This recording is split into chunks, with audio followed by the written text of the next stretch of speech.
Hello and welcome to another Ignite Press book launch live cast. Boy, we've got an unusual book today, and it is a beautiful book for multiple reasons. And we have a terrific author, and I'm going to introduce you to both in just a moment. I'm here at Ignite Press. We specialize in helping people bring their message to the world, especially for books that will be used within a business or brand for the authority of the author. So if you were watching this and you have thought about writing a book, or you have started writing a book, or you've already written a book, and you'd like to see it get on Amazon and Barnes and Noble and all of those outlets, and a book that would really impact your business or brand, then by all means reach out. In fact, you can set a call with us at ignitepress.us, not .com, but at ignitepress.us, and I would love to talk with you about your project. So now let's get on to the main event. Today is special because I have with me Gina Graham, the author of Body Beautiful. Gina is like, I think of her as a professional photographer, and she's so much more than that because she's a licensed clinical social worker, and she specializes in working with people with eating disorders, body image, depression, anxiety, and women's issues. And she's been doing this for more than 2 decades. She's also, however, a phenomenal photographer, and you're going to see that as we talk about her new book, Body Beautiful: How Changing the Conversation About Our Bodies Has the Power to Change the World. So let's bring her on. Hello, Gina. Hi, Everett. It is great to see your smiling face. And today's a big day. Your book is launching, it's Yeah. on Amazon, sales are happening. Like, this is a big deal. Yes, thank you. It is so exciting. It's just been such an amazing experience. And I want to just first and foremost say I'm so glad that I got introduced to you because it's been so phenomenal to work with your team. And I never having done this before, I was feeling very nervous and overwhelmed. And, there's a lot of information out there, but honestly, you guys have just held my hand the whole time and been incredible. So I can't thank you guys enough. Your whole team there's been phenomenal to work with. Thank you so much. And I appreciate those kind words.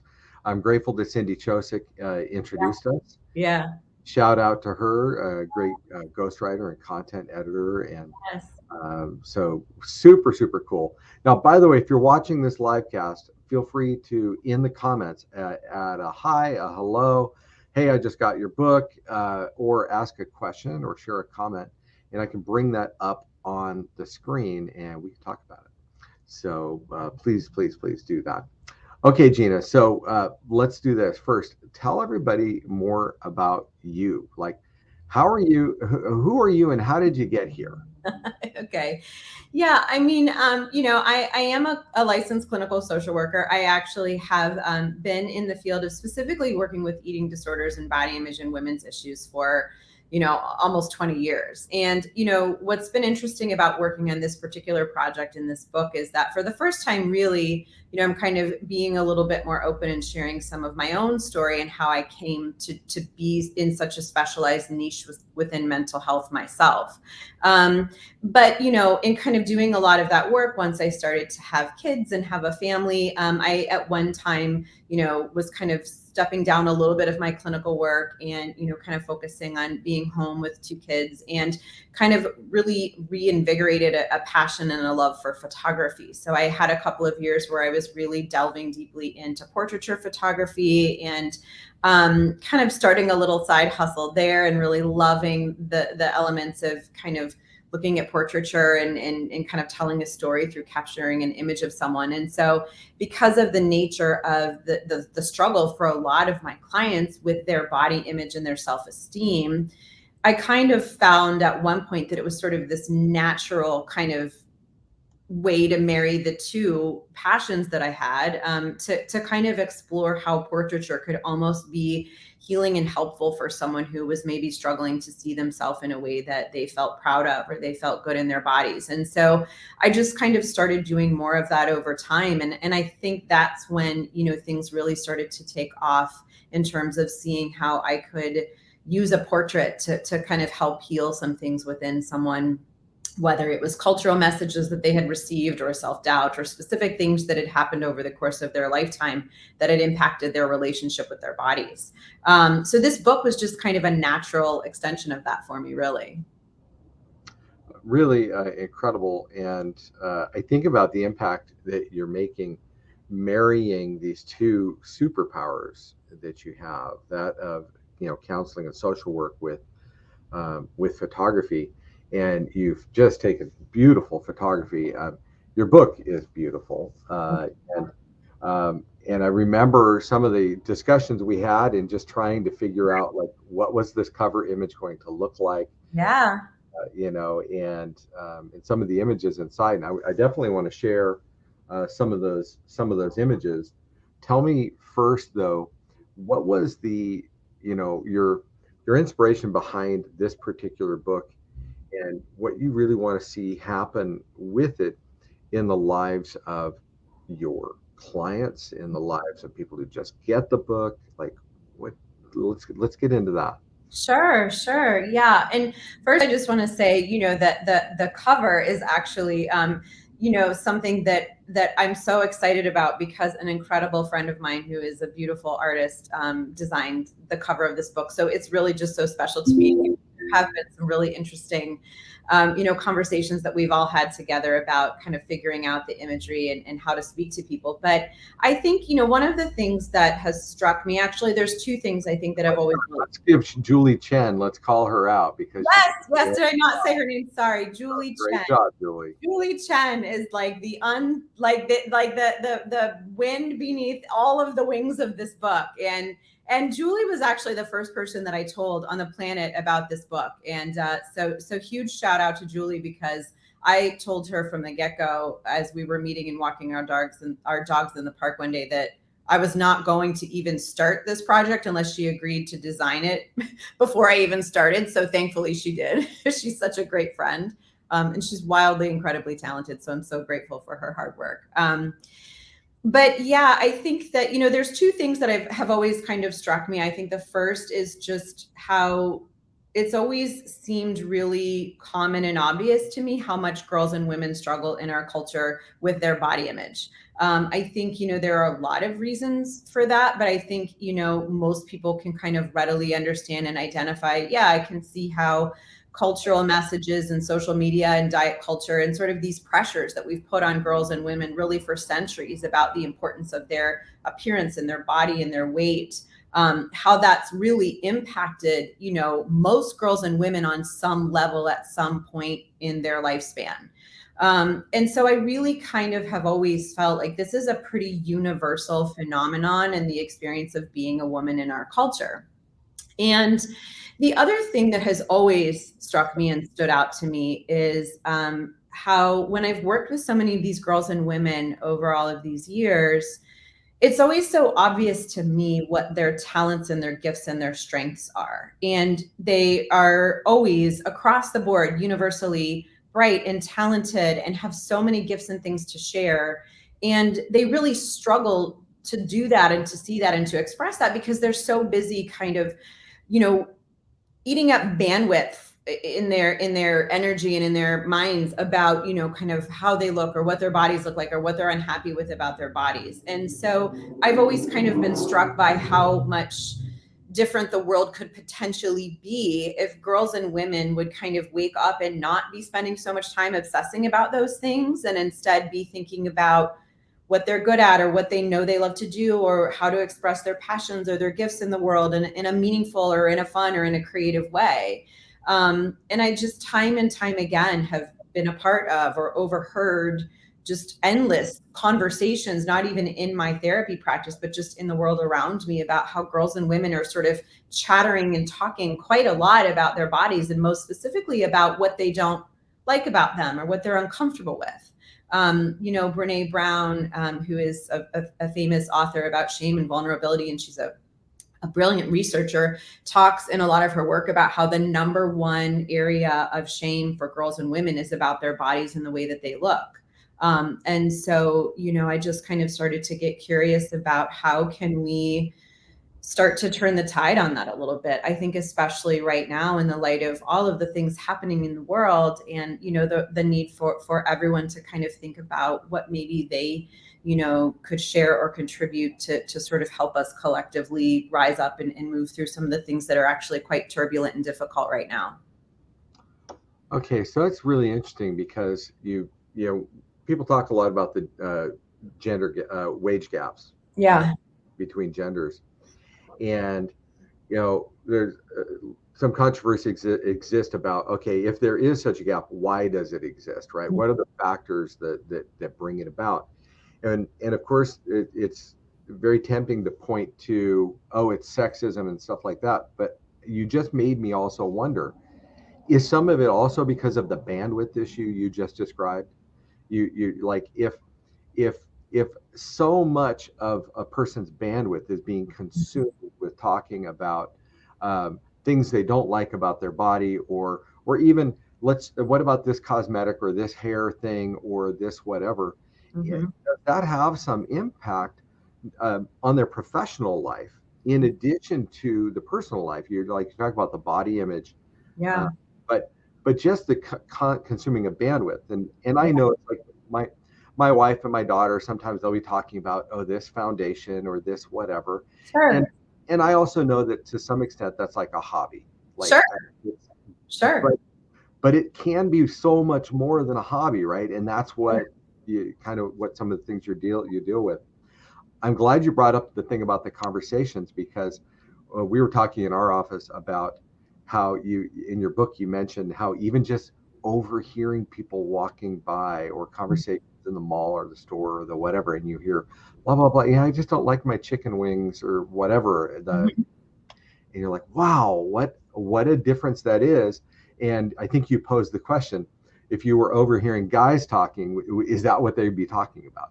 Then you Right. talk about their chicken wings and whatever. Yeah. So, just crazy, crazy. You want to look at? Can we look at some of your pictures and talk? Absolutely. I'd love Okay. to do that. Yeah. All right. Yeah. Let me. And I want to say too about these images and about this book. Like the first thing I want to say is I never could have made this book without these incredibly brave and courageous girls and women who told me their stories and allowed me to photograph them. So I just I could kind of be brought to tears with gratitude for each and every woman that participated in the making of this book, because really this book is theirs and they really wrote this book. So I'm so happy to share the images, because what anyone will see in looking through the images that have been a part of the making of this book in any way is just someone who is so incredibly brave and courageous and allowing themselves to be vulnerable, which is just so special for all of us to hopefully take something away from that. Yeah. Wow. All right. So let me see how to do this best. Yeah. So, because let me just, I'll just put the pictures up, and it's going to cover parts of our faces, and That's fine. that's fine. It's just the way it is at the moment. So this is your cover image, Mm-hmm. and absolutely stunning, and stunning the way it worked on this. I don't know how you want to do this. Do you want to talk about each picture, or what would you like? Whatever you feel is, I mean, I'm open. What I'd love to share about the cover image, I mean, first and foremost, it's really special to me, the unique individual that was chosen to be the representation of this book. It all just kind of worked out perfectly. But ever, as you know, and maybe not a lot of people would know, there was an original image that we were kind of kicking around, to be the cover image for this book, and it was the same young woman, just shot in a little bit of a different way. And what spun out of kind of a lot of the discussion around that for me was just how layered and complicated the issue is around women's bodies, and how complex and emotional and multifaceted it is.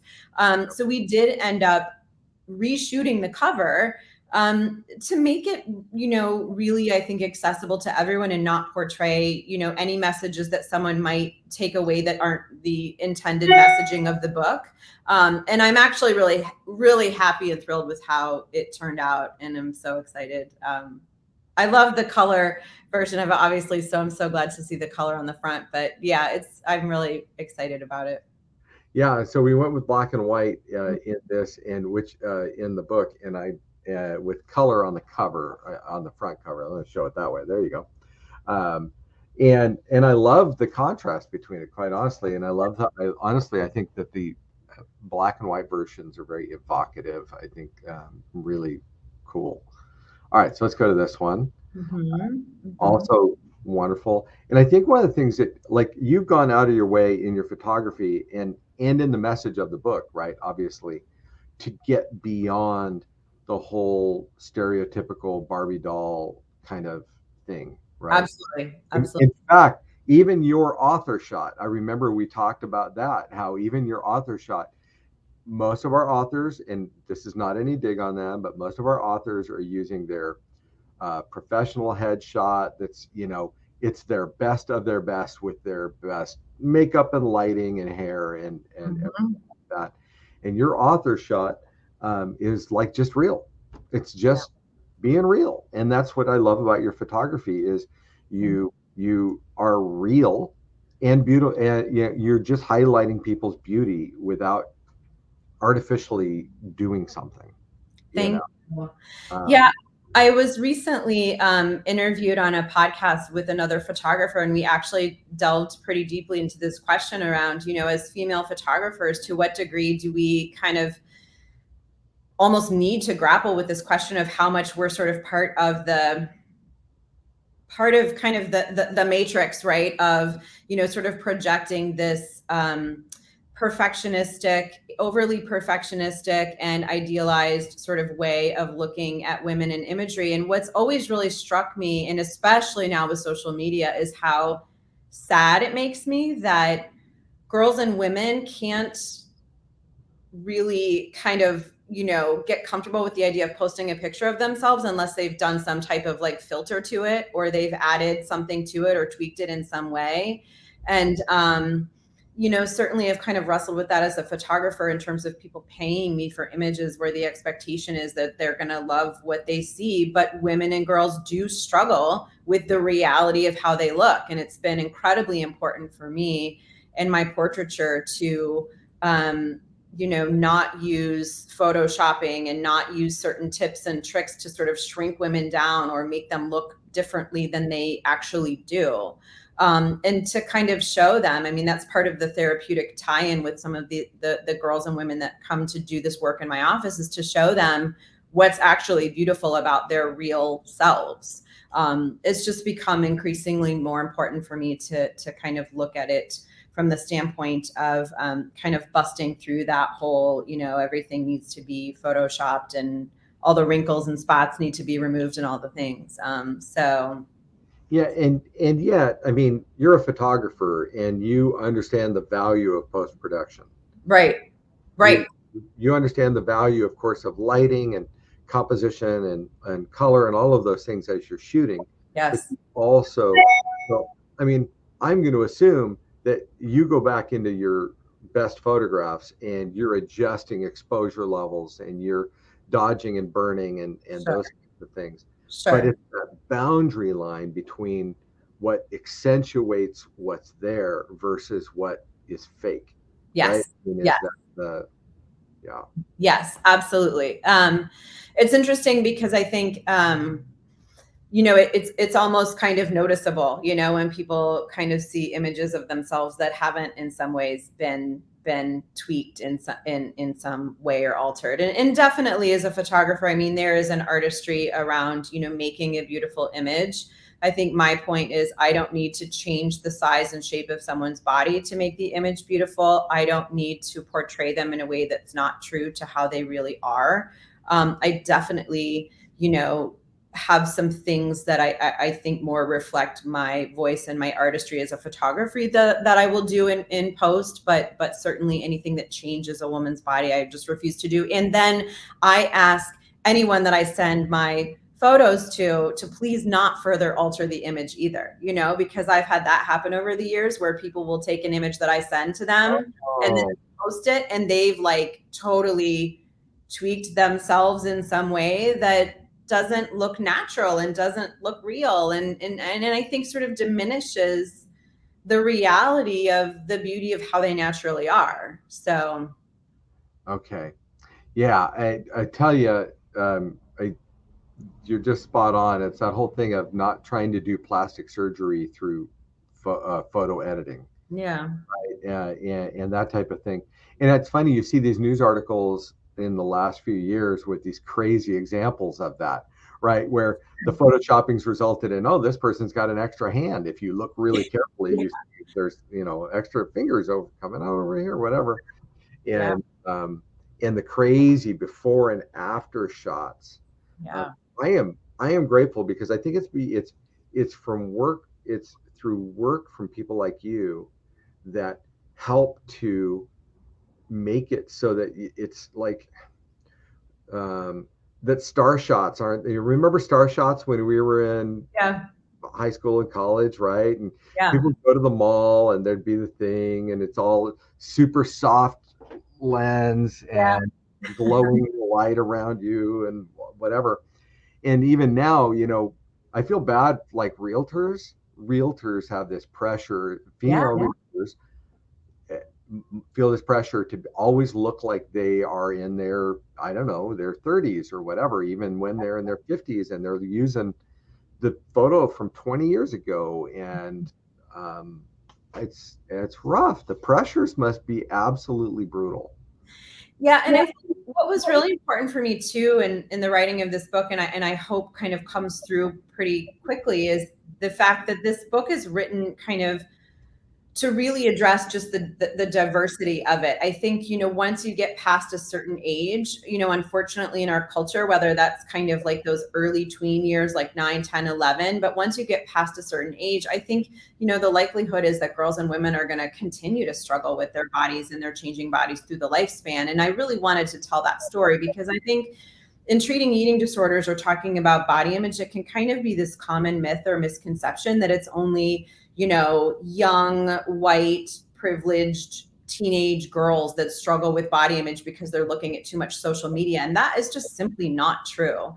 There's pressures in cultural messages for girls and women of all ages and all races and all religions. And part of what was so important for me in kind of having the diversity represented in this book was to just tell that story as well.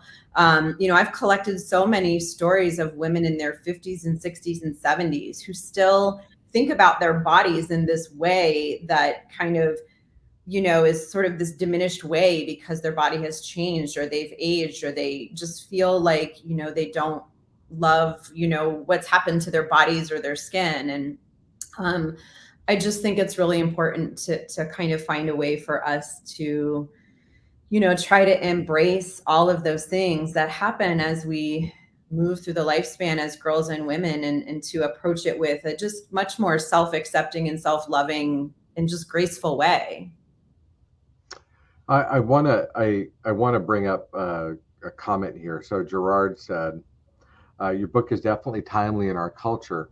What ambitions do you have for your book to make a difference? Yeah, I love that question. Thanks, Jerry.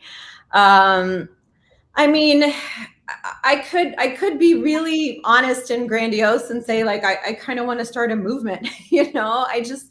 I think that we're in this really interesting time where, in some ways I think that more body positivity and body acceptance and less weight bias is getting better. It's been interesting for me after COVID. I was like walking through a shopping mall and I hadn't been to a shopping mall literally in years.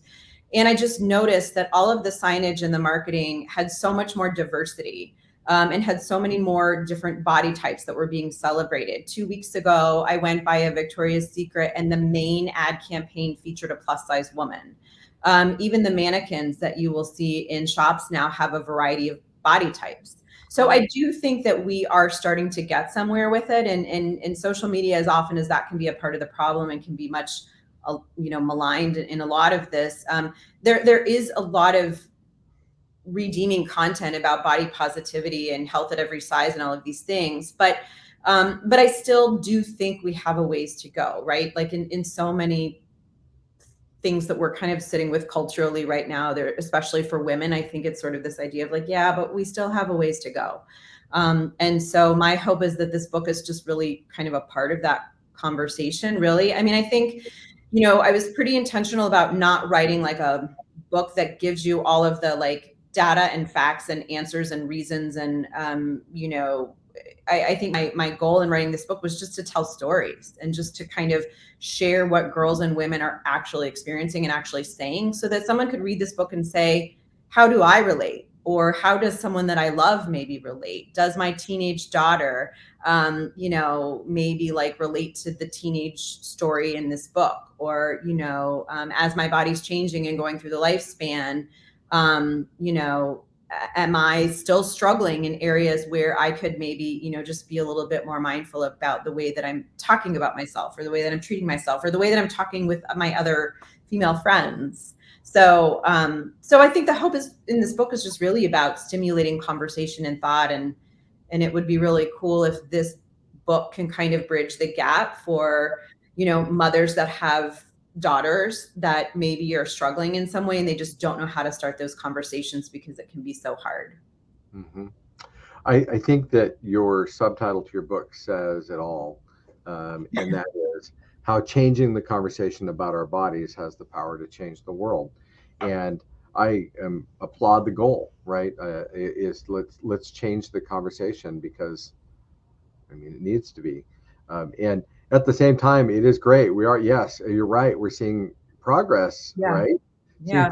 progress on the on the body type, and the diversity, questions. We're seeing that. I wonder how much progress we're making in the other part of that conversation, though, that in regards to the bandwidth issue, about just how our society is, in Instagram, social media has been brutal for this. For Just sure. continues to drive us to look at the external. It's all about, you know, it's like, and I'm guilty of this too. Like, I'm not going to post on Instagram what I have for dinner tonight, but if I were at a fancy restaurant, I might. Yeah. Uh, and I'm not going to post about, the chores I'm doing around the house, or cleaning up after the cat, but I might if I were in some vacation location. And so you get this Instagram life, right? That Yeah. all you see is these people doing these great, wonderful, exotic things, and you see that. It was funny. I This phrase came into our lives when when our children were younger, and it was, never compare your back office to someone else's front office, or Mhm. never compare your front of stage to or your back of stage to someone else's front of stage. Yeah. And it was like, oh yeah, it's like you're comparing your life and all the mundane things you do to the highlights and the best things that someone else is showing, assuming that that's their whole life. Right. Right. And I still see us sucked into that big Yeah. time. Yeah. That comparison trap. For sure, for sure. And I think one of the things, that I share in this book is sort of, this book does have some little kind of nuggets at the end of each chapter to kind of say, here's some things to think about, or here's some things to be aware of if you might be relating to this struggle. And one of them is this idea that I say in my practice a lot, which is compare and you get despair, or compare and despair. And I think we all, I think we all do it. I think, social media is not necessarily, I mean, it's not going anywhere anytime soon, right? And we all do have to kind of reconcile what our own healthy limits and boundaries are with it.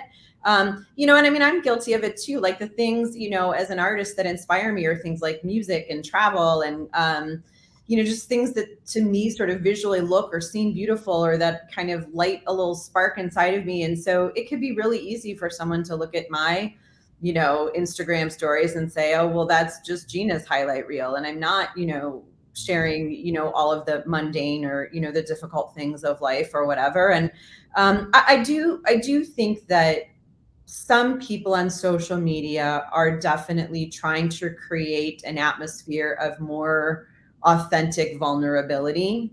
So I do feel like more we're kind of seeing maybe different influencers or even celebrities talking about the fact that maybe they struggle with a mental health diagnosis, or they have had bulimia, or different things that I do think kind of help. But I do think that that's part of the conversation too, right? How do we all navigate this world of technology in a healthy way that still keeps us grounded and connected to what's really meaningful and to the people around us, and aware of what really makes us who we are, and it's not always those things that we're showing people on social media. Yeah, absolutely. And it does just touch our human nature, right? Yeah. It's Yeah. human to compare. It's human nature to share the highlights, not the low points. Yeah.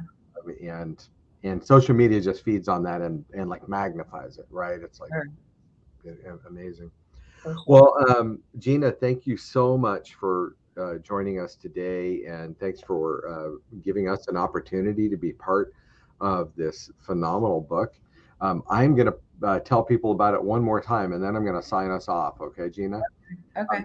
Before I do that, is there any last message that you'd like to get out there? Any last point you'd like to cover?